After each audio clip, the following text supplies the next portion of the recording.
ఆదికాండము 29వ అధ్యాయము. లాబాను తన సహోదరి కుమారుడైన యాకోబు సమాచారం వినినప్పుడు అతనిని ఎదుర్కొనుటకు పరిగెత్తుకుని వచ్చి అతని కౌగలించి ముద్దు పెట్టుకొని తన ఇంటికి తోడుకొని పోయెను. అతడు ఈ సంగతులన్నీ లాబానుతో చెప్పెను.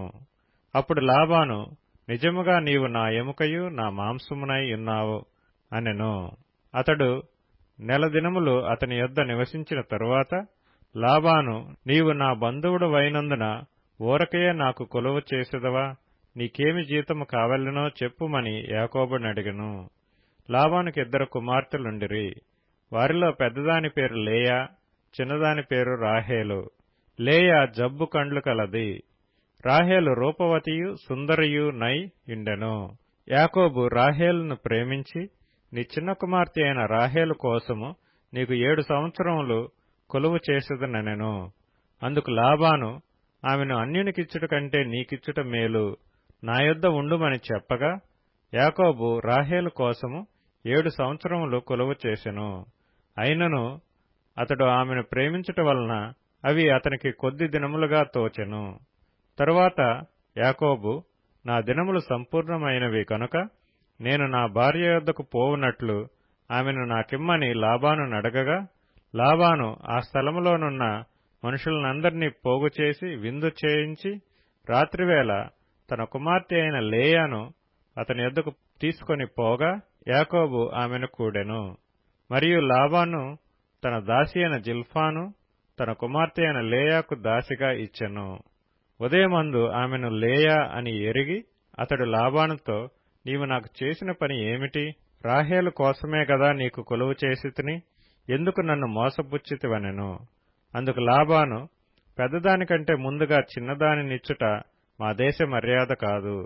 ఈమె యొక్క వారము సంపూర్ణము చేయము. నీవిక 7 సంవత్సరములు నాకు కొలువు చేసిన ఎడల అందుకై ఆమెను కూడా నీకిచ్చెదమని చెప్పగా యాకోబు అలాగ చేసి ఆమె వారము సంపూర్తి అయిన తరువాత అతడు తన కుమార్తె అయిన రాహేలును అతనికి భార్యగా ఇచ్చెను. మరియు లాబాను తన దాసియగు బిల్హాను తన కుమార్తె అయిన రాహేలుకు దాసిగా ఇచ్చెను. యాకోబు రాహేలును కూడెను. మరియు అతడు లేయా కంటే రాహేలును బహుగా ప్రేమించి అతనికి మరి 7 ఏండ్లు కొలువు చేసెను. లేయా ద్వేషింపబడుట యెహోవా చూచి ఆమె గర్భము తెరిచెను. రాహేలు గొడ్రాలై ఉండెను. లేయా గర్భవతి అయి కుమారుని కని, యెహోవా నా శ్రమను చూచియున్నాడు కనుక నా పెనిమిటి నన్ను ప్రేమించును గదా అనుకొని అతనికి రూబేనను పేరు పెట్టెను. ఆమె మరలా గర్భవతి అయి కుమారుని కని, నేను ద్వేషింపబడితినన్న సంగతి యెహోవా విన్నాడు గనుక ఇతను కూడా నాకు దయచేసిననుకొని అతనికి షిమ్యోను అని పేరు పెట్టెను. ఆమె మరలా గర్భవతి అయి కుమారుని కని, తుదకు ఈసారి నా పెనిమిటి నాతో హత్తుకొని ఇండును, అతనికి 3 కుమారులను కంటిననుకొనెను. అందుచేత అతనికి లేవి అని పేరు పెట్టెను. ఆమె మరలా గర్భవతి అయి కుమారుని కని, ఈసారి యెహోవాను స్తుతించదననుకొని యూదా అని పేరు పెట్టెను. అప్పుడు ఆమెకు కానుపు ఉడిగెను. ఆదికాండము 30వ అధ్యాయం. రాహేలు తాను యాకోబునకు పిల్లలు కనకపోవట చూచి తన అక్కయందు అసూయపడి యాకోబుతో, నాకు గర్భఫలము నిమ్ము, లేని ఎడల నేను చచ్చెదనెను. యాకోబు కోపము రాహేలు మీద రగులు కొనగా అతడు, నేను నీకు గర్భఫలమును ఇయ్యకపోయినా దేవునికి ప్రతిగానున్నానా అనెను.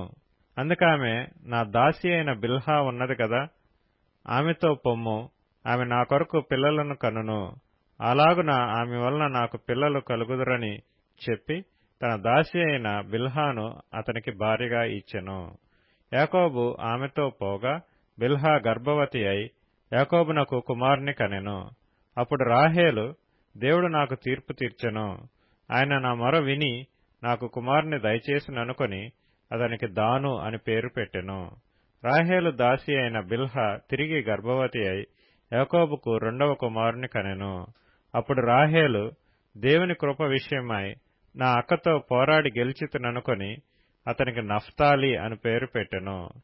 లేయా తనకు కానుపు ఉడుగట చూచి తన దాసి అయిన జిల్పాను తీసుకొని యాకోబునకు ఆమెను భార్యగా ఇచ్చెను.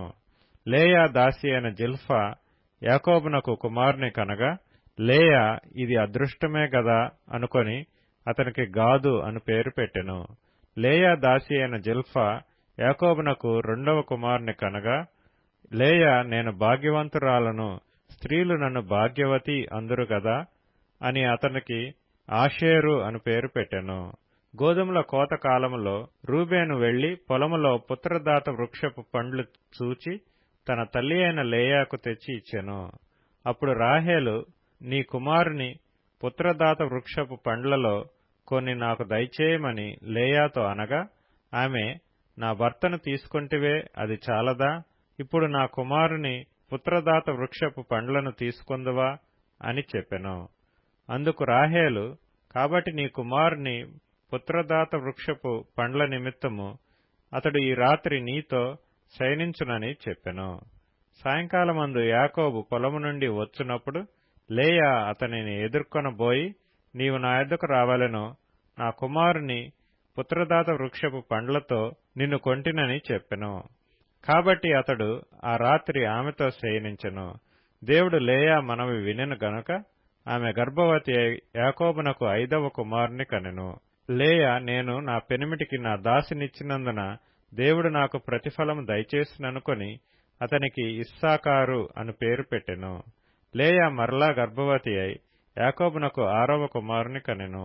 అప్పుడు లేయా, దేవుడు మంచి బహుమతి నాకు దయచేసెను, నా పెనిమిటికి 6 కుమారులను కనియున్నాను గనుక అతడికను నాతో కాపురము చేయుననుకొని అతనికి జెబూలూను అని పేరు పెట్టెను. ఆ తరువాత ఆమె కుమార్తెను కని ఆమెకు దీనా అని పేరు పెట్టెను. దేవుడు రాహేలును జ్ఞాపకం చేసుకుని ఆమె మనవి విని ఆమె గర్భము తెరిచెను. అప్పుడామె గర్భవతి అయి కుమారుని కని దేవుడు నా నింద తొలగించెననుకొనెను.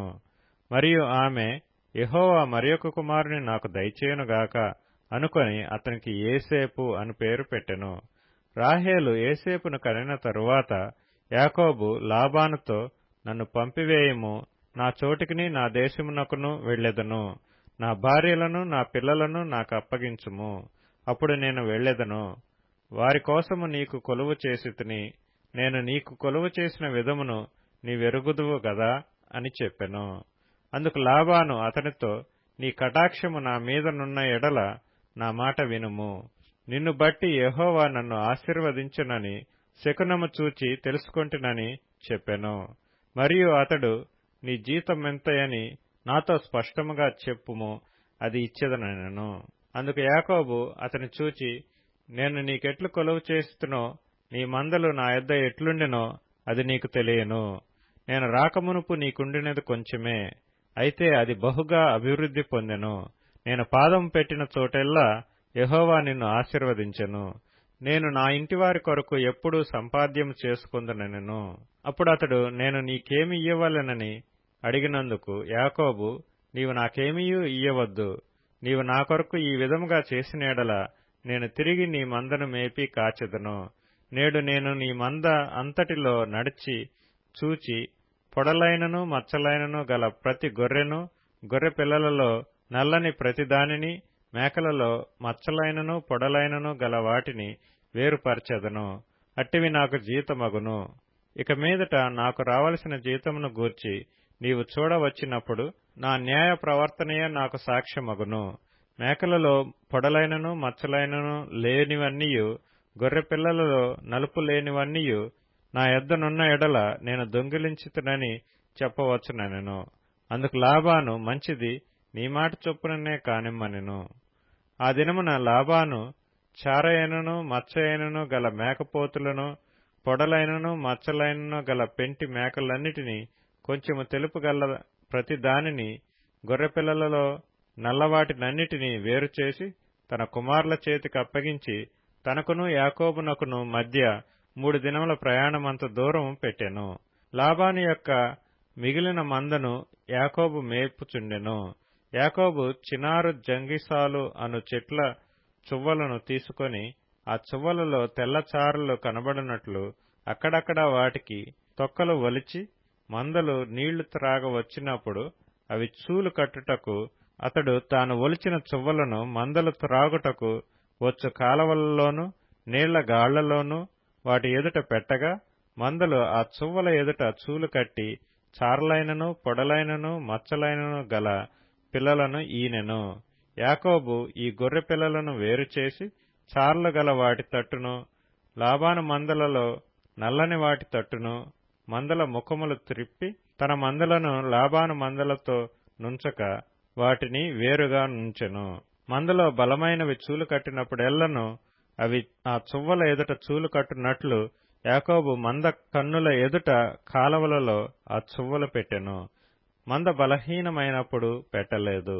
అట్లు బలహీనమైనవి లాబానుకును బలమైనవి యాకోబునకును వచ్చెను. ఆ ప్రకారము ఆ మనుష్యుడు అత్యధికముగా అభివృద్ధి పొంది విస్తారమైన మందలు, దాసీలు, దాసులు, ఒంటెలు, గాడిదలు గలవాడాయెను. కీర్తనల గ్రంథము నుండి 10వ కీర్తన. యెహోవా, నీవెందుకు దూరముగా నిలుచుచున్నావు? ఆపత్కాలములలో నీవెందుకు దాగియున్నావు? దుష్టుడు గర్వించి దీనుని వడిగా తరుముచున్నాడు. వారు యోచించిన మోసక్రియలలో తామే చిక్కుకొందురుగాక. దుష్టులు తమ మనోభిలాషను బట్టి అతిశయపడుదురు. లోభులు యెహోవాను తిరస్కరింతురు.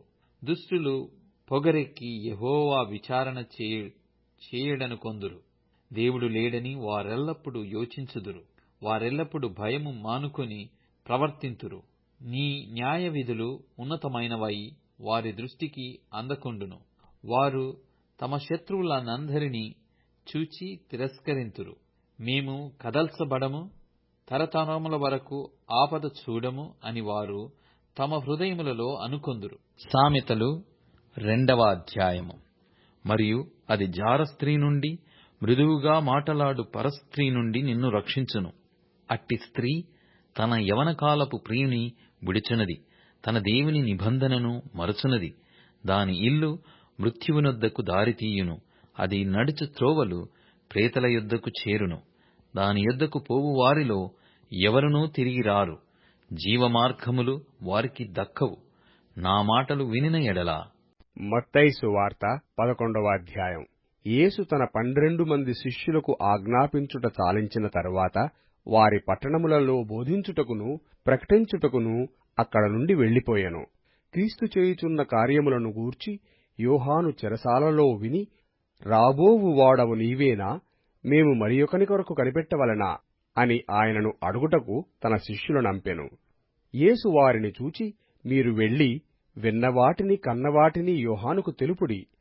గ్రుడ్డివారు చూపు పొందుచున్నారు, కుంటివారు నడుచుచున్నారు, కుష్ఠురోగులు శుద్ధులగుచున్నారు, చెవిటివారు వినుచున్నారు, చనిపోయిన వారు లేపబడుచున్నారు, బీదలకు సువార్త ప్రకటింపబడుచున్నది. మరియు నా విషయమై అభ్యంతర పడనివాడు ధన్యుడని ఉత్తరమిచ్చెను. వారు వెళ్లిపోవుచుండగా యేసు యోహానును గూర్చి జనసమూహములతో ఈలాగు చెప్పసాగెను. మీరేమి చూచుటకు అరణ్యములోనికి వెళ్ళితిరి? గాలికి కదులుచున్న రెల్లునా? మరి ఏమి చూడ వెళ్ళితిరి? సన్నపు బట్టలు ధరించుకున్న మనుష్యునా? ఇదిగో, సన్నపు బట్టలు ధరించుకునివారు రాజగృహములలో నుందురు గదా. మరి ఏమి చూడ వెళ్ళితిరి? ప్రవక్తనా? అవునుగాని ప్రవక్త కంటే గొప్పవానినని మీతో చెప్పుచున్నాను. ఇదిగో, నేను నా దూతను నీకు ముందుగా పంపుచున్నాను. అతడు నీ ముందర నీ మార్గమును సిద్ధపరచును అని ఎవని గూర్చి వ్రాయబడును? అతడే ఈ యోహాను. స్త్రీలు కనిన వారిలో బాప్తిస్తమిచ్చు యోహాను కంటే గొప్పవాడు పుట్టలేదని నిశ్చయముగా మీతో చెప్పుచున్నాను. అయినను పరలోక రాజ్యములో అల్పుడైనవాడు అతని కంటే గొప్పవాడు.